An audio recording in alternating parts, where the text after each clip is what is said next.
कोणता माध्यम करून भगवान आपलं सुख आपला आनंद लोकांना देऊ लागले. नंतर भगवंताने केले ऋषी, कारण गोपाळ बरेच मोठे झाले, बरेच म्हणजे फारच नाही, मी तर सांगितलं की 11 वर्षाच्या आतच गोकुळात राहिले. तेव्हा भगवंताने एके दिवशी विचारलं की मी कसा आपण कसे,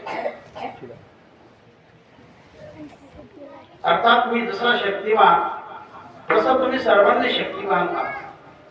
याकरता चांगलं खात चाला, चांगलं घेत चाला. लोकांमध्ये देवा संतोष तो खरं आहे, पण आमच्या माता आम्हाला चांगलं देत नाही.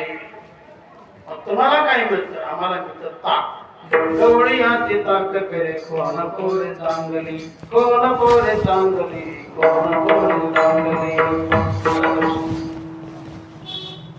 तर देवा मला ताक मिळतं. ताकाने कोण सुधारतो? कोणीच नाही.